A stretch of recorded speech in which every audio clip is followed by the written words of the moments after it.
درد سے پھٹی آواز میں کہہ کر وہ آگے بڑھی تو دیکھا سامنے سعدی کھڑا تھا اور اس کی آنکھوں میں دکھ تھا۔ میں نہیں چاہتا کہ تم گواہی دو حنا، میں نہیں چاہتا کہ وہ لوگ تمہیں یوں اذیت دیں۔ تو پھر آپ کو یہ سب ہمارے سارے خاندان کو کچہری میں گھسیٹنے سے پہلے سوچنا چاہیے تھا، شاکی انداز میں چٹک کر بولتی وہ دھپ دھپ سیڑھیاں چڑھتی گئی۔ پھر کمرے میں آ کر وہ جو منہ سر لپیٹ کے لیٹی تو کتنے ہی گھنٹے نہ اٹھی۔ مغرب کی اذانیں ہوئیں تو اٹھ کے نماز پڑھی اور پھر سے لیٹ گئی۔ جسم بخار میں دہک رہا تھا، آنکھوں سے آنسو ابل ابل کر گر رہے تھے۔ کب تک وہ یوں سزا کاٹتی رہے گی ان کچی عمر کی پکی غلطیوں کی؟ خدایا وہ کیا کرے۔ عشاء بھی یوں ہی پڑھی اور پھر سے لیٹ گئی۔ رات تاریک ہوتی گئی، شہر اندھیرے میں ڈوبتا گیا۔ جانے وہ کون سا پہر تھا جب اس نے محسوس کیا کہ کوئی دروازے میں کھڑا ہوا ہے۔ وہ فارس کی چاپ پہچانتی تھی مگر اسی طرح کروٹ لیے لیٹی رہی، ہلی تک نہیں۔ وہ آگے آیا اور پائنتی پہ بیٹھا۔ اگر تم نہیں دینا چاہتی گواہی تو مجھے بتاؤ، ہم کوئی راستہ نکال لیں گے۔ پتہ ہے کیا ماموں، وہ اندھیر خلا میں تکتی ہوئی عجیب خالی پن سے بولی تھی، میں سمجھتی تھی کہ میں ذہین ہوں، کئی ممالک کے پاپ کلچر، ڈراموں اور کتابوں سے واقف ہوں تو عام لڑکیوں سے مختلف ہوں، برتر ہوں، مگر میں غلط تھی۔ گرم گرم آنسو ابل کے گالوں پہ لڑکتے تکیے میں جذب ہونے لگے۔ ہم مڈل کلاس لڑکیاں جتنا پڑھ لیں، جتنا کمپیوٹر استعمال کر لیں، دنیا بھر کی سیاست پہ تبصرے کر لیں، ہم رہتی وہی مڈل کلاس ہی ہیں۔ عام شکل و صورت کی بے بس لڑکیاں جن کو عزت کے نام پہ کوئی بھی بلیک میل کر سکتا ہے، جن کی عزت ایک دفعہ چلی جائے تو اسے کوئی واپس نہیں لا سکتا۔ ہم بہت بیچاری لڑکیاں ہیں فارس ماموں، ہم کچھ نہیں کر سکتی، ہم ٹوٹل فیلئر ہوتی ہیں۔ جب میں جیل میں گیا تھا تو میں نے بہت سی باتیں سیکھی تھی جن کا مجھے زندگی میں پہلے کبھی تجربہ نہیں ہوا تھا۔ وہ دھیرے سے بولا تھا، میں نے سیکھا تھا کہ اگر کوئی آپ کے عقائد پر حملہ کرے تو زبان سے جواب دو، اگر کوئی آپ کے جسم پہ حملہ کرے تو ہاتھ سے جواب دو، اگر کوئی آپ کے خلوص نیت پہ شک کرے تو اپنے اچھے عمل سے جواب دو، اگر کوئی آپ کی دیانتداری پہ انگلی اٹھائے تو دلائل سے جواب دو۔ لیکن وہ ٹھہرا۔ اندھیر کمرے میں اس کی آواز گونج گونج کر پلٹ پلٹ آتی تھی، لیکن اگر کوئی آپ کے کردار پہ، آپ کی عزت پہ حملہ کرے تو کوئی جواب نہ دو تو پھر کیا کرو؟ وہ چونک کے اسے دیکھنے لگی۔ وہ چند لمحے کچھ نہ بولا، پھر جب لب کھولے تو اس کی آواز بہت دھیمی اور سرد سی محسوس ہوئی تھی۔ Then you make them bleed, تو ان کو تڑپا تڑپا کے مار دو۔ وہ کب کمرے سے گیا اسے پتہ نہ چلا، بس وہ گم سم سی بیٹھی رہی۔ پھر بدک تمام وہ اٹھی اور باتھ روم جا کے وضو کیا۔ آنکھیں جل رہی تھی، جسم بخار میں پھنک رہا تھا۔ بامشکل دوپٹہ سر پہ لپیٹتی وہ کمرے میں آئی، جائے نماز بچھائی اور 2 رکعت نفل کی نیت باندھی۔ کیا ہم لڑکیاں ٹوٹل فیلئر ہیں اللہ تعالیٰ؟ سلام پھیر کے وہ 2 زانوں بیٹھی، دعا کے لیے ہاتھ اٹھائے گم سم سی پوچھ رہی تھی، کیا ہم لڑکیاں واقعی اتنی بے بس اور لاچار اور بیچاری ہوتی ہیں کہ کیا عزت کے نام پہ کوئی بھی ہمیں بلیک میل کر سکتا ہے؟ کیا ہماری غلطیوں کی کہانیوں کے مرد کرداروں کے ہاتھوں میں ہماری عزت ہوتی ہے یا آپ کے ہاتھ میں؟ کیا آپ کی مرضی کے بغیر کوئی بھی کسی کو بے عزت اور ذلیل اور رسوا کر سکتا ہے؟ مجھے بتائیے اللہ تعالیٰ، آپ کہتے ہیں نا کہ اگر اللہ تمہارے دلوں میں خیر معلوم کرے گا تو تمہیں اس سے بہتر دے گا جو تم سے لیا گیا ہے اور تمہیں بخش دے گا۔ سورہ انفال 70۔ تو اگر میرے اندر کوئی خیر ہے تو کیا میری عزت مجھے واپس مل سکتی ہے؟ کیا دنیا والوں کی نظر میں میرا پردہ رہ سکتا ہے کہ وہ تو واقف ہی نہیں ہے، اور میرے گھر والے جو واقف ہیں ان کی نظر میں پھر سے معتبر ہو سکتی ہوں میں؟ کیا سعدی کو جھوٹا کہنے کی بجائے کوئی اور راستہ ہے؟ وہ اب رو نہیں رہی تھی، وہ پوچھ رہی تھی، الجھ رہی تھی، تعجب کا شکار ہو رہی تھی۔ ہاں، اب وہ رو نہیں رہی تھی۔ سیڑھیوں سے نیچے آؤ تو فارس اپنے کمرے کا دروازہ کھول کے اندر داخل ہو رہا تھا۔ زمر جو بے مقصد ڈریسنگ ٹیبل کے سامنے بیٹھی تھی اس کو نظر انداز کیے برش اٹھا کے بالوں میں چلانے لگی۔ خفات نظریں آئینے پہ جمائے وہ لب بھینچے ہوئے تھی۔ وہ ذرا سا کنگھارا انداز بیچارے شوہر والا تھا۔ زمر برش کرتی رہی، وہ اس کے قریب آیا اور سنگھار میز کے کنارے بیٹھا۔ سوری، میں کچھ زیادہ ہی بول گیا۔ ایک انگلی سے گردن کھجاتے ہوئے وہ بولا تھا، کیا اس نے گھر سے نکال دیا جو آپ کو بلاخر اپنے گھر کی یاد آئی؟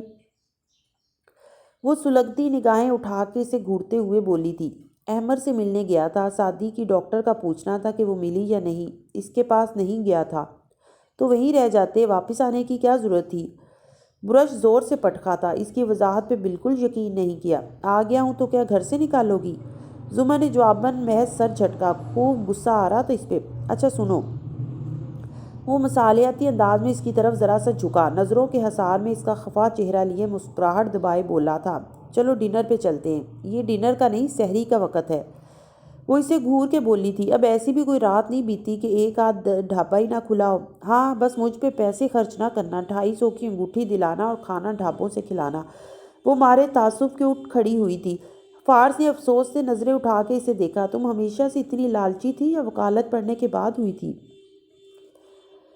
تم نہ واپس اسی کے پاس چلے جاؤ۔ ارے یار نہیں جاتا میں اس کے پاس، میں تو عرصے سے اس کے گھر بھی نہیں گیا، اور وہ اس رات ڈنر پہ میں نہیں حنین گئی تھی، وہ ویڈیو بھی اس سے حنا نے لے لی تھی۔ اب بس کرو شک کرنا، وہ مسکراہٹ دبائے صفائی دے رہا تھا۔ ہاں ہاں مجھے یقین آ گیا ہوں۔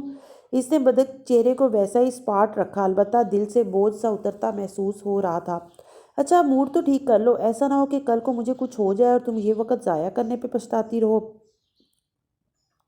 وہ ازراہ مذاق کہہ رہا تھا، مگر بالوں میں اسے برش گزارتا اس کا ہاتھ کانپا۔ اس نے دہل کر فارس کو دیکھا، تم کتنا فضول بولتے ہو۔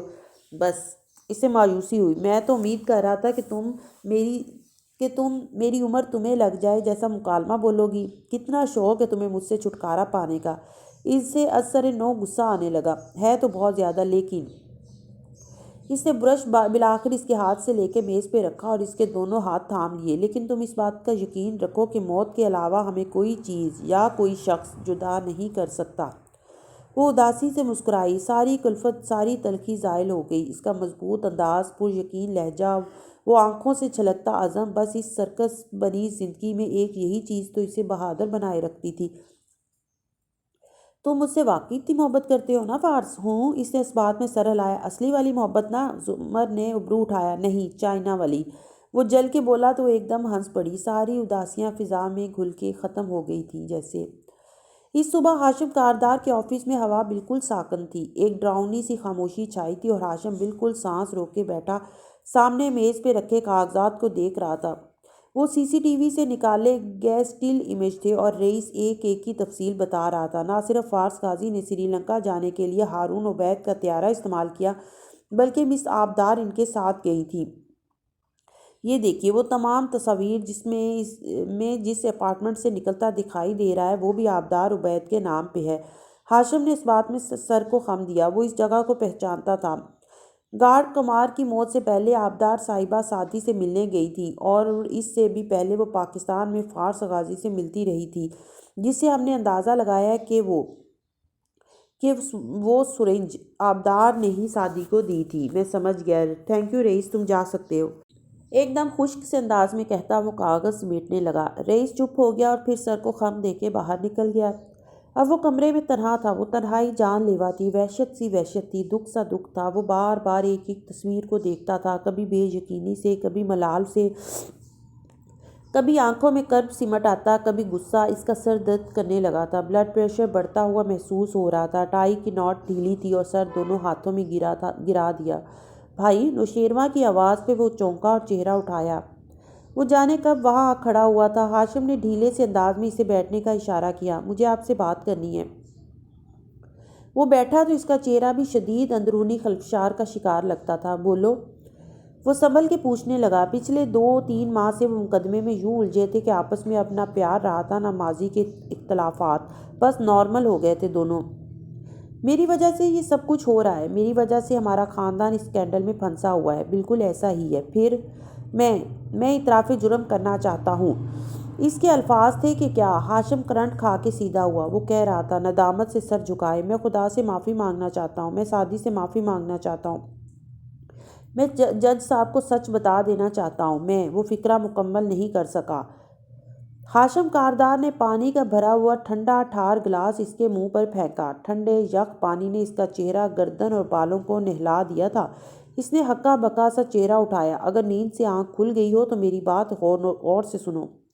برہمی سے کہتا وہ آگے کو ہوا۔ تم نے سعدی کے ساتھ یہ اس لیے کیا کیونکہ وہ یہ ڈیزرو کرتا تھا، کیونکہ تم ہمیشہ سے ایک نالائق و کم عقل لڑکے تھے، مگر تم میں بھی کچھ کوالٹیز تھیں۔ ان دونوں بہن بھائی نے تمہیں ہمیشہ ڈی گریڈ کیا، تمہارے راز کھولے، تمہیں احساس کمتری کا شکار کیا۔ ان کو وہ ملا جو انہوں نے بویا تھا۔ وہ اپنے احساس برتری سے نکل پاتے تو ان کو سمجھ آتا کہ کسی کا اتنا مذاق نہیں اڑاتے جتنا وہ تمہارا اڑاتے تھے۔ تم نے نوشیروان اگر کچھ غلط کیا ہے تو اس لیے کہ انہوں نے تمہارے ساتھ غلط کیا تھا۔ میں اس سارے کرب سے نکلنا چاہتا ہوں بھائی، مجھ سے یہ سب برداشت نہیں ہو رہا۔ وہ دبا دبا سا چلایا تھا، گیلے چہرے پہ آنسو کہاں تھے اندازہ نہ ہوتا تھا۔ چپ کر کے میری بات سنو۔ ہاشم اٹھا، میز پہ ہتھیلیاں رکھے اس کی طرف جھکا اور اس کی آنکھوں میں دیکھ کے گرایا۔ میں نے اغوا کیا اسے، میں نے قید میں رکھا اسے، پھر وہ تمہیں کیوں نامزد کر رہا ہے؟ وہ لوگ تم پہ غلط الزام لگا رہے ہیں اور میں تمہیں وہاں سے نکالنے کی کوشش کر رہا ہوں۔ یہ میں ہوں جو تمہیں اس سے نکال لوں گا، لیکن اگر میں ان سے معافی مانگ لوں، اگر خدا ان لوگوں کے دل میں میرے لیے رحم، ڈیم اٹ۔ ہاشم نے غصے سے میز پہ ہاتھ مارا۔ انہوں نے تمہیں معاف کرنا ہوتا تو یہ سب کرتے ہی کیوں؟ وہ تمہیں پھانسی پہ لٹکا ہوا دیکھنا چاہتے ہیں۔ وہ انصاف نہیں چاہتے، وہ انتقام چاہتے ہیں۔ پھر وہ کرسی پہ بیٹھا، چند ٹھنڈے سانس لے کے خود کو پرسکون کرنا چاہا اور بولا، دیکھو شیرو، تمہارے اعتراف سے ہم سب تباہ ہو جائیں گے۔ تم یاد کرو جیل کے وہ چند دن جو تم گزار کے آئے ہو، تم نہیں سہ سکو گے۔ تم پھندے سے پہلے ہی مر جاؤ گے۔ تم میرے بھائی ہو شیرو، میں تمہیں مرتے ہوئے نہیں دیکھ سکوں گا۔ اس کا لہجہ آخر میں بالکل ٹوٹ سا گیا۔ شیرو کی آنکھیں بھیگ گئی، اس نے کرب سے دونوں کنپٹیاں دبائیں۔ میں کیا کروں بھائی؟ تم اپنے بھائی پہ بھروسہ رکھو، مجھے اپنا کیس لڑنے دو۔ ان لوگوں نے ہمارے خاندان کو مذاق بنا دیا ہے۔ میں ان کو مذاق بنا دوں گا، تم دیکھنا میں عدالت میں کیا کرتا ہوں ان کے خاندان کی عورتوں کے ساتھ۔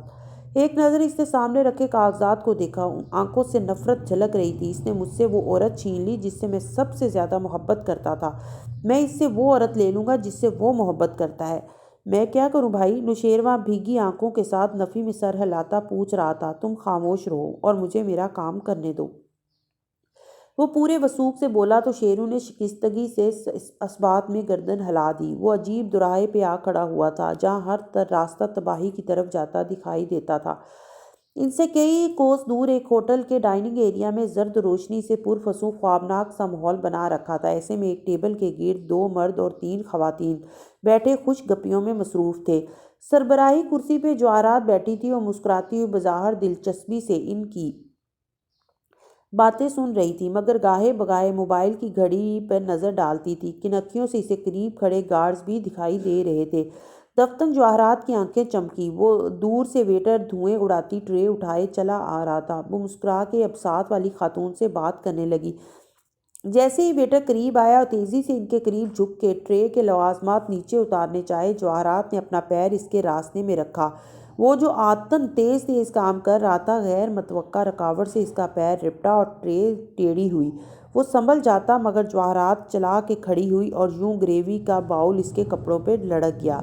اگلے چند لمحے وہاں عجیب کہرام سا مچا رہا۔ جواہرات کا سفید لباس داغدار ہو گیا تھا اور وہ چلا چلا کر اس غریب لڑکے کی بے عزتی کر رہی تھی۔ دوسرے ویٹرز اور گارڈز ٹوٹی بکھری چیزوں کو درست کرنے اس طرف لپکے تھے۔ لڑکا سہم کے 2 قدم پیچھے ہٹ گیا تھا۔ ایسے میں وہ نیپکن سے اپنے چہرے کے چھینٹے صاف کرتے ہوئے گارڈ سے غرا کے بولی تھی، میں جب تک یہ صاف کر کے نہ آؤں اس ویٹر کو بھاگنا نہیں چاہیے یہاں سے۔ تم اس کو سنبھالو اور مینیجر کو بلا کے لاؤ۔ کیا مہمانوں کو اذیت دینے کے لیے کھول رکھا ہے یہ ہوٹل؟ وہ غصے میں بڑبڑاتی پرس اٹھائے آگے بڑھ گئی اور گارڈز فوراً سے انہی کاموں میں لگ گئے جن کا وہ حکم دے کر گئی تھی۔ لیڈیز ریسٹ روم کا پہلا دروازہ کھولا تو سامنے قطار در قطار سنک نظر آ رہے تھے اور ان کے پیچھے شیشے کی بڑی سی دیوار، اور وہاں وہ کھڑا تھا، پی کیپ پہنے، بار بار گھڑی دیکھتا۔ اوہ احمد، شکر تمہیں میرا پیغام مل گیا۔ وہ گہری سانس لے کر اندر آئی تو احمد نے جلدی سے دروازہ بند کیا اور ہینڈل پہ کچھ پھنسا دیا، پھر معتجب سا اس کی طرف پلٹا۔ مسز کاردار، اتنا بھی کیا کہ آپ مجھے کال تک نہیں کر سکتی تھی؟ میں خطرہ نہیں لے سکتی تھی، ابھی زیادہ وقت نہیں ہے۔ ہاشم مجھ پہ شک کرنے لگا ہے، میں اسے مزید خود سے متنفر نہیں کر سکتی۔ وہ تیز تیز بے ربط سا بول رہی تھی۔ اوکے اوکے، آرام سے بتائیں کیا مدد کر سکتا ہوں میں آپ کی؟ وہ رقصان سے اسے تسلی دینے لگا۔ تمہیں میرا ایک کام کرنا ہے، یہ میرے خفیہ اکاؤنٹ کی تفصیلات ہیں۔ اس میں ایک لاکر ہے جس میں کچھ زیور ہے اور بہت سی رقم، تمہیں وہ سب کچھ میرے پاس پہنچانا ہے۔ اور اب چند کاغذات نکال کے اسے دکھا رہی تھی۔ احمد غور سے ان کو دیکھ رہا تھا۔ وہ واپس آئی تو لباس کا داغ ہنوز موجود تھا، البتہ چہرہ تر و تازہ اور دھلا ہوا لگتا تھا۔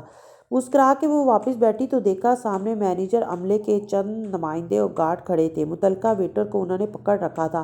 مینیجر سینے پہ ہاتھ رکھے ندامت سے بار بار معذرت کر رہا تھا۔ جواہرات ٹیک لگا کے بیٹھی اور فخر و غرور سے اس غریب نوجوان کو دیکھا۔ اس نے نہ صرف میرا لباس خراب کیا بلکہ میری دوپہر برباد کر دی۔ اس کو کڑی سے کڑی سزا ملنی چاہیے۔ نہ صرف اس کو نوکری سے فارغ کیا جائے بلکہ یہ ایک بھاری جرمانہ بھی بھرے گا۔ مجھے معاف کر دیں، میری غلطی نہیں ہے میرے آگے، وہ نوجوان بے بسی سے کہنا چاہتا تھا مگر گارڈ اس کو کچھ بولنے سے پہلے خاموش کرا دیتے تھے۔ جواہرات اب مزید حکم صادر کر رہی تھیں۔ کمرہ عدالت کی اونچی کھڑکی سے مئی کا سورج اندر جھانک رہا تھا۔ جج صاحب اپنی کرسی پہ قدرے ترچھے ہو کر بیٹھے رخ کٹہرے کی طرف جانب کیے ہوئے تھے جہاں نیاز بیگ موجود تھا، اور اس کے سامنے نشیب میز زمر کھڑی تھی۔ نیچے بیٹھا سعدی فکرمندی سے گواہ کو دیکھ رہا تھا۔ ہاشم البتہ ہلکی سی مسکراہٹ چہرے پہ سجائے ہوئے تھا۔ آج وہ چشمے والا آدمی نہیں آیا تھا، اس لیے پیچھے بیٹھے فارس کی توجہ کا مرکز صرف نیاز بیگ تھا۔ کیا یہ درست ہے کہ ہسپتال میں سعدی یوسف کا اسٹریچر لے کر جانے والے آپ ہی تھے؟ زمر پوچھ رہی تھی۔ جی ہاں، وہ بے نیازی سے بولا۔ کیا یہ درست ہے کہ آپ نے سعدی یوسف کے اغوا کا الزام قبول کیا تھا؟ جی۔ آپ نے سعدی یوسف کو قتل کرنے کا ارادہ کرنے کا الزام بھی اپنے سر لیا تھا، لیکن استغاثہ ایک دفعہ پھر سے آپ سے حلف دلوا کر پوچھ رہا ہے کہ نیاز بیگ صاحب، زمر ٹھہر ٹھہر کے بول رہی تھی، کیا آپ اپنے بیان پہ قائم ہیں؟ عدالتی کمرے میں خاموشی چھا گئی، سناٹا اور سناٹا۔ نیاز بیگ نے ہاشم کو دیکھا، پھر پیچھے بیٹھے فارس کو۔ دونوں اسے مختلف قسم کی نظروں سے دیکھ رہے تھے۔ پھر وہ زمر کی طرف متوجہ ہوا۔ میں سچ بولوں گا، میں اپنے بیان پہ قائم ہوں، میں نے سعدی یوسف کو گولیاں ماری تھیں۔ واؤ! سعدی نے بڑبڑا کے سر جھٹکا تھا۔ ہاشم نے مسکرا کے زمر کو دیکھا جس کی یہاں سے پشت دکھائی دیتی تھی۔ وہ اس کے چہرے کے تاثرات نہیں دیکھ پا رہا تھا۔ آپ کو یقین ہے کہ آپ ہی سعدی کے ساتھ اس زیر تعمیر گھر میں اس رات تھے؟ جی، میں ہی تھا۔ ہاشم نے مڑ کے فارس کو دیکھا۔ وہ بالکل خاموش اور سپاٹ سا دکھائی دے رہا تھا۔ عدالت کو بتائیے کہ آپ کا سعدی یوسف سے کس بات پہ جھگڑا ہوا تھا؟ یہ لڑکا میرے سے کوکین خریدتا تھا، کافی دن سے پیسے پورے نہیں دیے اس نے۔ میں نے کہا بدلے میں اس کا ریسٹورنٹ قسطوں پہ خرید لوں گا۔ یہ اس پہ مجھ سے لڑنے جھگڑنے لگا۔ اس نے مجھے گالی دی تھی، پھر میں نے وہی واقعہ دہرانے لگا۔ اسے ایمبولینس میں ڈال کے کوڑے کے ڈھیر پہ پھینکنے کے بعد آپ نے کیا کیا نیاز بیگ صاحب؟ میں اپنے گھر گیا، کپڑے بدلے، اس کا موبائل جو اٹھایا تھا وہ اسی رات اپنے دوست کو بیچ دیا۔ اس کی دکان اسی علاقے میں ہے جہاں آپ کا گھر ہے۔ مگر سعدی کے فون کے سگنل اس رات وہاں ملے تھے جہاں قصر کاردار واقع ہے۔ میرے دوست کی دکان بھی اس علاقے میں ہے۔ نیاز بیگ نے جھٹ سے اس بات میں سر ہلایا۔ زمر نے ہاشم کو دیکھا اور ستائشی انداز میں سر کو خم دیا۔ امپریس۔ اس نے مسکرا کے تعریف وصول کی۔ زمر فوراً اسے واپس گھومی۔ اور اس فون کا ماڈل کون سا تھا؟ لمحے بھر کو کمرے میں سکوت چھا گیا۔ ہاشم کی مسکراہٹ غائب ہوئی۔ Objection your owner. ہاشم تیزی سے اٹھا۔ اس بات کو 1 سال گزر گیا۔ اب اوور رولڈ۔ کاردار صاحب بیٹھ جائیں اور گواہ کو جواب دینے دیں۔ جج صاحب نے ناپسندیدگی سے اسے ٹوکا۔ وہ سیمسونگ کا سمارٹ فون تھا، جلدی میں 25,000 کا بکا تھا، S6 تھا۔ نیاز بیگ فر سے بولا۔ اور اس کا رنگ کیا تھا؟ وہ ترنت بولی۔ سیاہ رنگ تھا۔ وہ اعتماد سے بولا۔ اف! نوشیروان نے سر گرا دیا۔ زمر نے ہاتھ میں پکڑے کاغذ جج صاحب کے سامنے رکھے۔ یور آنر، سعدی یوسف کے زیر استعمال ایک ہی فون تھا اور وہ آئی فون تھا، سفید رنگ میں۔ یہ اس فون کی خریداری کی سلپ ہے اور یہ ابتدائی FRI کی کاپی ہے جس میں میں نے فون کا رنگ اور ماڈل مینشن کیا تھا۔ استغاثہ عدالت سے درخواست کرتا ہے کہ نیاز بیگ کی گواہی پہ یقین نہ کیا جائے کیونکہ جس فون کے پیچھے سعدی کو مارنے اور وہ بھی 2-2.5 لاکھ کے امپورٹڈ پستول سے مارنے کا یہ دعویٰ کر رہا ہے، وہ فون اس نے کبھی دیکھا ہی نہیں تھا۔ یور آنر، وہ ایک عام آدمی ہے۔ ہاشم تیورا کے اٹھا۔ عام آدمی نے سیمسونگ اور آئی فون دیکھے تک نہیں ہوتے، اور اس بات کو 1 سال گزر چکا ہے۔ کاردار صاحب، زمر مسکرا کے اس کی طرف گھومی، آپ بہت خاص آدمی ہیں، بڑے آدمی ہیں، امیر بادشاہ لوگ۔ کبھی اپنے محل سے نکل کر اس ملک کی سڑکوں پہ دیکھے؟ ماشاءاللہ سے روٹی ہو یا نہ ہو، ہر دوسرے آدمی کے پاس یا تو سمارٹ فون ہے یا سیل فون کے متعلق تمام اپڈیٹس ہیں۔ خود نیاز بیگ کی گرفتاری کے وقت اس کے پاس سے 2 قیمتی سمارٹ فونز نکلے تھے۔ You know what? وہ نیاز بیگ کی طرف گھومی جو اب جلدی سے وضاحت دے رہا تھا۔ آپ موقع پر نہ تھے، نہ آپ نے سعدی یوسف پہ حملہ کیا تھا، مجھے مزید کوئی سوال نہیں پوچھنا۔ اب ہاشم اور زمر ایک ساتھ بول رہے تھے۔ مچھلی منڈی کی سی آوازیں آ رہی تھیں۔ ایسے میں سعدی پیچھے اس کے ساتھ آ بیٹھا۔ تھینک یو، اس نے فارس کا شکریہ ادا کیا۔ Your welcome. اس نے سعدی کا کندھا تھپتھپایا اور اٹھ کھڑا ہوا۔ ادھر زمر اب اگلی تاریخ مانگ رہی تھی تاکہ حنین یوسف کو پیش کر سکے، جو ناسازی اور طبیعت کی وجہ سے آج پیش نہیں ہو سکتی تھی۔ نیاز بیگ کے چہرے کے سارے رنگ اڑ چکے تھے اور وہ بار بار گھبراہٹ سے خود کو گھورتے ہاشم کو دیکھ رہا تھا۔ فورلی ایور آفٹر شام کی نیلگوں اندھیرے میں جگمگا رہا تھا۔ ندرت کاؤنٹر پہ کھڑے ہو کر فون پہ جھنجھلا کر کسی وینڈر سے کچھ کہہ رہی تھی۔ جب ان کی نگاہ دروازے پر پڑی اور لمحے بھر کے لیے وہ منجمد ہو گئیں۔ چوکھٹ پہ ہاشم کاردار کھڑا تھا، اپنے 3 پیس کی پینٹ کی جیبوں میں ہاتھ ڈالے وہ مسکراتا ہوا اس کی طرف آ رہا تھا۔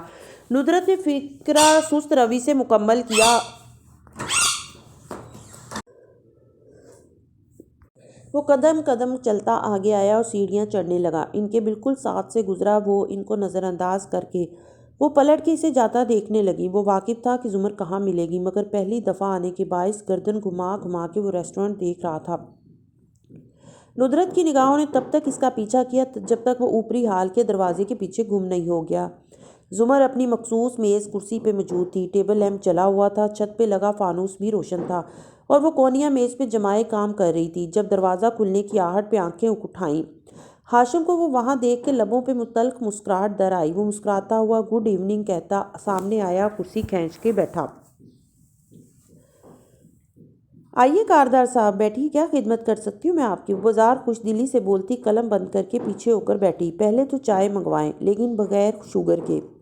زمر نے انٹرکام اٹھایا اور بولی جنید اوپر 2 کافی بھیجیں، اور پھر اس کی طرف متوجہ ہوئی۔ گھنگریالے بال اونچی پونی میں باندھے وہ کوٹ کے صبح والے سفید کپڑوں میں ملبوس تھی۔ کوٹ نہیں پہن رکھا تھا۔ باہم پھنسے ہاتھوں میں نیلے پتھر والی انگوٹھی دمک رہی تھی۔ اچھا ہے ریسٹورنٹ، وہ ستائشی انداز میں سر کو خم دے کر کہہ رہا تھا۔ انٹیریئر اچھا ہے، ٹریڈیشنل ہے، تھوڑا سا ماڈرن ٹچ بھی آ رہا ہے جو کہ نہیں آنا چاہیے، لیکن خیر ہے، وال کلر بدلنا چاہیے۔ ایک دفعہ کیس سے فارغ ہو جائیں پھر ری ماڈلنگ کریں گے اس کی۔ اوہ زمر، وہ افسوس سے گہری سانس لے کر بولا، آئی مس اولڈ ٹائمز۔ آواز میں ملال بھی تھا، اس میں نگاہیں جمائے وہ یاد کرتے ہوئے کہہ رہا تھا، آپ ڈی اے تھیں، سوری پروسیکیوٹر، میں آپ کے آفس میں آتا تھا، ہم ایک ساتھ چائے پیتے تھے، بہت سے کیسز کی ڈیل فائنل کرتے تھے، حکومت کا وقت اور پیسہ بچاتے تھے، اچھے دن تھے وہ۔ آپ کو کبھی افسوس ہوا ہاشم؟ وہ اس کی آنکھوں میں دیکھتے ہوئے بولی، جو آپ نے میرے ساتھ کیا اس پہ بہت زیادہ۔ اس نے اس بات میں سر ہلایا، ٹیک لگائے ٹانگ پہ ٹانگ چڑھا کے بیٹھا۔ وہ یاد کرتے ہوئے کہہ رہا تھا، مجھے زندگی میں سب سے زیادہ ملال اسی بات کا ہے، میں نے آپ سے وہ خوشی لے لی جو مجھے سونیا کو پانے سے ملی تھی۔ آئی ایم سوری زمر، بہت شکریہ۔ خیر یہ اچانک آپ کیوں ادھر آئے؟ وہ گہری سانس لے کر بولی، میں کافی بور ہو چکا ہوں اس ٹرائل سے۔ اس نے ٹھوڑی پہ ناخن رگڑتے ہوئے سوچنے والا انداز اپنایا، یا شاید چیزیں آپ کے خلاف جانے لگی ہیں۔ ڈیل کر لیتے ہیں زمر، اس کیس کو ختم کر دیتے ہیں، چلے صلح کرتے ہیں، مجھے سوچنے دیں۔ زمر نے کنپٹی پکڑ کے سر جھکا کے آنکھیں بند کی، پھر 2 سیکنڈ بعد ہاتھ نیچے گرایا اور آنکھیں کھول کے اسے دیکھا۔ میں نے بہت سوچا، مگر نہیں، میں اس کیس کو جیتنے میں انٹرسٹڈ ہوں، میں جیت دینے کو تیار ہوں۔ خون بہا، جتنی آپ دے سکتے ہیں اس سے دگنی رقم میں آپ کو دیتی ہوں، بدلے میں نوشیروہ کو ہمارے حوالے کر دیں۔ صرف شیرو کیوں، میں کیوں نہیں؟ اس کا جواب میں فیصلہ آنے کے بعد دوں گی۔ اور کچھ کہنا ہے آپ نے؟ زمر میں ہار نہیں رہا، وہ سمجھانے والے انداز میں آگے کو ہوا اور ہمدردی سے اسے دیکھا۔ میں جیت جاؤں گا، آپ کے پاس ایک بھی کریڈیبل گواہ نہیں ہے، لیکن فیصلہ آنے تک آپ لوگ بہت کچھ کھو چکے ہوں گے، چاہے وہ عزت ہو، نیک نامی ہو، جان ہو، اور میں نہیں چاہتا کہ آپ کا مزید نقصان ہو۔ اگر آپ کا دل اتنا ہی افسردہ رہتا ہے ہمارے مستقبل کا سوچ سوچ کے، تو آپ ہمارا نقصان کرنے کا سوچتے ہی کیوں ہیں؟ یا شاید وہ باتیں کہہ کر آپ خود کو تسکین دیتے ہیں کہ میں کتنا اچھا ہوں، بس یہ لوگ مجھے برا کرنے پہ مجبور کر رہے ہیں۔ وہ ہلکا سا ہنس دیا، آپ نہیں مانیں گی، آپ کو میرا جواب معلوم ہے، اور آپ اس ڈیل کے لیے یہاں آئے بھی نہیں، کیوں نہ اب آپ وہ بات کریں جس کے لیے آپ یہاں آئے ہیں؟ ہاشم مسکرا کے چند لمحے اسے دیکھتا رہا۔ میں نے آپ کو ہمیشہ بہت ایڈمائر کیا ہے، گو کہ آپ کے پیچھے آپ کو گھمنڈی اور مغرور کہتا رہا ہوں، مگر آپ کے ساتھ کام کر کے اچھا لگتا ہے مجھے۔ میں یہاں صرف اس لیے آیا ہوں کہ میں ان اچھے پرانے دنوں کو کبھی کبھی مس کرتا ہوں۔ میں چاہتا تھا کہ ایک آخری بار ان دنوں کی یاد تازہ کروں، شاید پھر دوبارہ آپ کے ساتھ اس طرح بیٹھنے کا موقع نہ ملے۔ کیا آپ مجھے قتل کرنے جا رہے ہیں؟ میں کچھ نہیں کرنا چاہتا زمر، آپ مجھے مجبور کریں یہ الگ بات ہے۔ آپ کی کافی نہیں آئی؟